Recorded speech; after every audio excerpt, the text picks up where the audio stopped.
پشاور میں آشوب چشم کے مرض میں اضافہ ہونے لگا۔ شہر کے اسپتالوں کی او پی ڈیز میں یومیہ 100 سے زائد مریض آشوب چشم کی شکایت لے کر آنے لگے۔ مزید جانیں گے ڈان نیوز کی نمائندہ طیبہ خان سے۔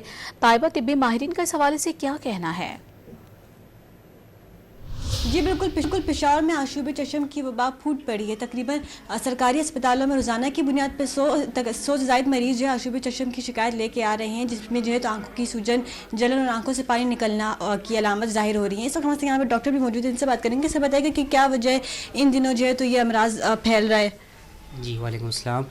آج کل یہ وائرل انفیکشن اور ایڈینو وائرل کنجکٹیوائٹس بہت زیادہ ہو چکا ہے، یہ سرحد پار بھی جا چکا ہے۔ اس میں ایک سے دوسری آنکھ میں انفیکٹ ہوتا ہے۔ پہلے آنکھ میں جو ہے وہ سرخ ہونے شروع ہوتی ہے، پھر اریٹیشن محسوس ہوتی ہے، فارن باڈی کی سینسیشن محسوس ہوتی ہے، واٹرنگ ہوتی ہے، ڈسچارج ہوتی ہے، اور اس کے لیے جو ہے وہ ہوم ٹریٹمنٹ بہت زیادہ ضروری ہے۔ اپنا تولیہ، صابن، یہ چیزیں علیحدہ ہونا ضروری ہے۔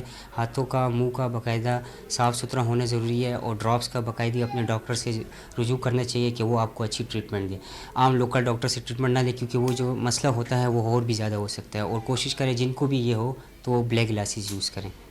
جی بالکل، جیسا کہ آپ نے سنا کہ یہی کہنا ہے کہ روزانہ کی تو یہاں پہ جو ہے شکایت آ رہی ہیں، جبکہ ان کا یہ کہنا ہے کہ جی آشوب چشم ہے، یہ ایک سیزنل بیماری ہے جو کہ ایک بندے سے دوسرے بندے میں منتقل ہوتا ہے۔ اسی ڈاکٹرز کا یہی کہنا ہے کہ جو مریض ان کو چاہیے کہ وہ ہاتھوں کو کسی سے ہاتھ نہ ملائیں، جو تولیہ وغیرہ ایک دوسرے کے تولیہ استعمال نہ کریں تاکہ اس سے بچا جا سکے، جبکہ دوسری جانب ڈاکٹرز کا یہ بھی کہنا ہے کہ جن کو آشوب چشم ہو وہ کالی گلاسز کا بھی استعمال کریں۔ جی